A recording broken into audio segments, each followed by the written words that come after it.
Today I want to talk about exploitation. If we start from Kant's conception of ethics, we're going to say, based on the formula of humanity, that we all ought to treat one another as ends in ourselves, not merely as means. Each person has an obligation to treat everyone, themselves included, but also everyone else, as an end, not merely as a means.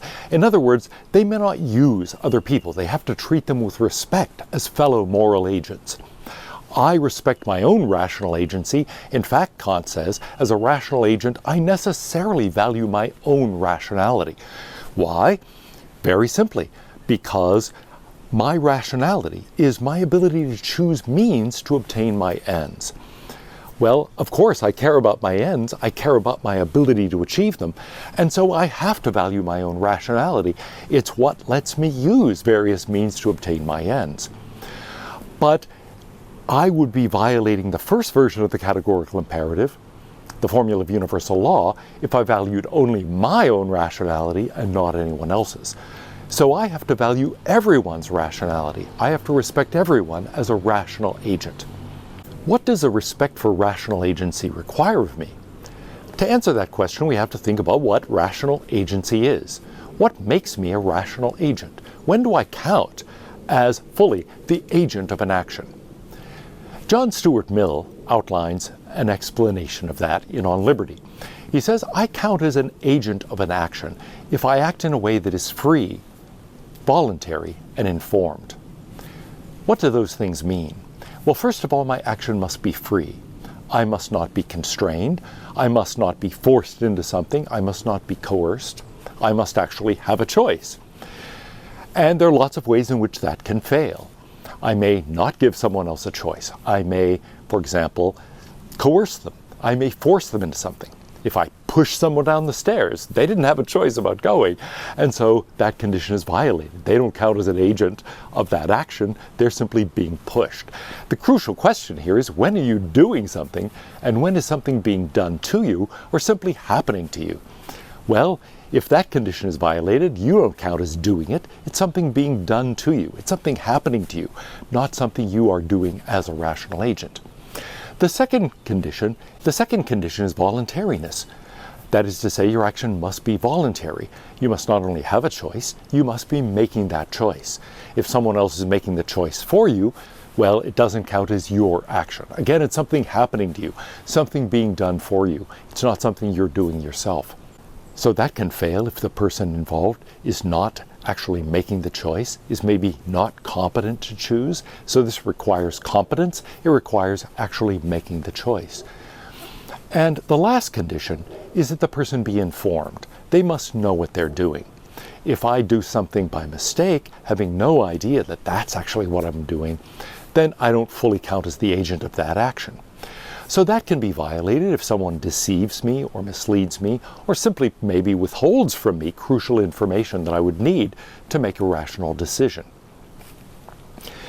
Well, on the basis of that, then, we could say you violate Kant's imperative, his formula of humanity, if you coerce someone, if you take a choice away from them, if you deceive them or mislead them or withhold valuable information from them. All of those, you might say, are ways of denying their rational agency. But a lot of people have thought there's actually something more going on in Kant. There's some other way in which I might use someone merely as a means and not respect their rational agency. Namely, if I exploit them, I take advantage of them. Now, I might take advantage of someone. I might exploit them without deceiving them, without misleading them, without forcing them into anything, without coercing them. How could I do that? Well, that's what Mikhail Waldman tries to answer in his essay on wrongful exploitation. We can talk about exploitation in morally neutral ways. I can talk about exploiting, for example, the opposing team's weaknesses, or perhaps I can talk about exploiting the windiness of the day to go sailing. But we're not talking about that. We're talking about exploitation in a way that is morally wrong, is a way that is a violation of someone else's rational agency and so of their rights, and constitutes any immoral action. When is exploitation wrong? And what is exploitation anyway? in that specifically moral sense. There are many different kinds of circumstances where I might worry about exploitation, and I might worry about denying someone full rational agency, even without coercion or deception or misleading or withholding information or anything that would fit under John Stuart Mill's headings of agency. For example, think about prostitution. That often seems to be something that involves exploitation. And indeed, Immanuel Kant would have thought, Kant thought marriage involved exploitation. Forget prostitution or anything of that sort. But nobody's being deceived in a standard case. Nobody's being coerced. And so what does it mean for them to be exploited? Something similar might happen in drug sales, for example. If someone sells someone an addictive drug, it might be that someone price gouges in the wake of an emergency. Lots of allegations of that in Texas going on now because of last week's winter storm. What about gambling? You might think of the casino as taking advantage of its customers, or payday lenders who take advantage of people and charge exorbitant fees for cashing checks. You might think the same of employers who offer very low wages or unsafe working conditions and so forth. So it's a practically significant thing. All of those cases might be ones where no deception, no coercion is involved. Nevertheless, there's a feeling that something is wrong. Someone is unfairly taking advantage of someone else. Waldman defines wrongful exploitation as taking advantage of someone by extracting excessive benefits from them when they cannot reasonably refuse our offer. So first of all, notice it is an offer, not a threat. When I exploit someone, I'm making them an offer. I'm not threatening them. That would count as coercion. But this is different. Here I'm making them an offer. And you might say, well, offers are the kinds of things that always make somebody better off, don't they? And indeed, some say, so exploitation, if it is this sort of thing, isn't a problem at all from a moral point of view. But Waldman says, wait a minute.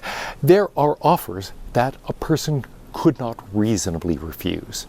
Think about the Godfather movies. I'm making you an offer you can't refuse. Okay? That's an offer. It's not a threat. Well, actually, as the Godfather meant it, it is a threat. But in this case, it's not really a threat. You're not the one who's threatening a bad outcome. But it may be that a bad outcome is going to happen anyway, not by your doing. Nevertheless, you're offering to help someone, but only at an exorbitant price. So you're demanding an excessive benefit in exchange for something when that person could not reasonably refuse. Waldman talks about a case of someone who's been bitten by a poisonous snake. You come along, you have the antidote, and you offer it to them, but for an exorbitant price. That seems unreasonable. And so it looks as if, in that case, you're taking unfair advantage of the situation, and you're doing something that seems morally wrong, at the very least highly morally questionable, but really it seems like it's morally wrong to take advantage of a vulnerable person in that situation. And you might think the price gouger is doing the same thing, or the person who is selling drugs to the addict, or for that matter, the casino that is catering to people who are addicted to gambling. All of those might seem to be taking people who are vulnerable in a position where they can't really refuse your offer and making them an offer. Maybe they think it's to their advantage. Maybe you think it's to your advantage. But the fact is, you might say, still, even if that person is better off as a result, there is a sense in which you are exploiting, you are taking advantage of, you are being unfair to a person who is highly vulnerable.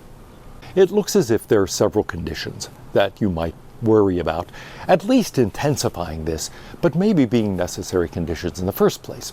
One that Waldman talks about is urgency.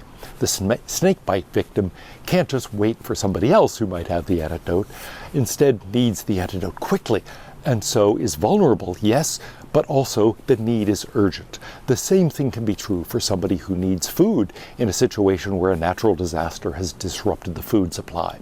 It might be that someone who is starving desperately needs that job. And so in all of those cases, there's a kind of vulnerability and an urgency to this. They aren't in a position where they can easily simply wait for another employer to make them a better offer, for example, or wait for the stores to open a week or two from now. The second condition, of course, is that there is something like a monopoly in that local context. If a bunch of people are around offering the antidote, well, then your wanting a high price for yours doesn't necessarily involve exploiting the victim. The victim has other choices. So although the need is urgent, there are other possible suppliers. The same thing could be true of price gouging. Maybe somebody comes into the midst of this situation offering food or gasoline or ice or whatever is desperately needed. Last week in Texas, it was not ice, let me tell you. But anyway, whatever it is, they're making that offer. But if there are lots of other suppliers, well, you've got lots of choices. And so there's no reason to think that you're being exploited. So urgency and monopoly seem to be crucial factors here, as well as vulnerability in general. We have a prima facie moral obligation not to take advantage of people in this way, not to extract excessive benefits from people who have desperate, urgent needs and depend on us to meet those needs. In short, who cannot reasonably refuse our offers. We shouldn't take advantage of people in that position, he says, even if we're not coercing them, even if we're not deceiving them, even if they end up better off as a result of our intervention. Still, we're taking advantage in a way that's morally wrong. Waldman is talking about an obligation not to extract an excessive benefit. But what's an excessive benefit? After all, that's a rather vague term. What counts as excessive? That's a hard question to answer. It's one that we've already dealt with in thinking about price gouging, for example. We have to think, well, when is somebody taking unfair advantage? And you might say in this situation, well, how do we determine that? We can start looking at costs, as we did with price gouging, but it can be hard to assess that.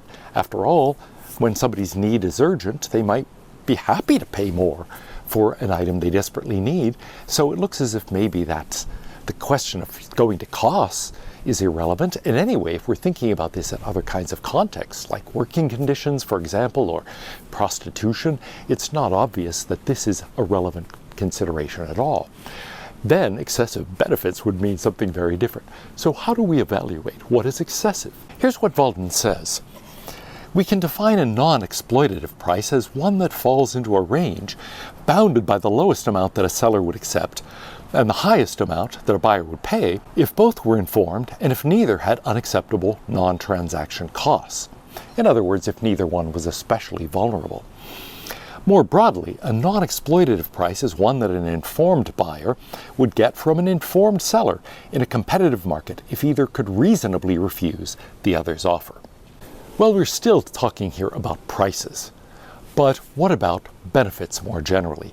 After all, it's not always a monetary exchange we're talking about, and we're not always in a position of talking about benefits that are really just financial benefits. So how do we evaluate this in a more general setting?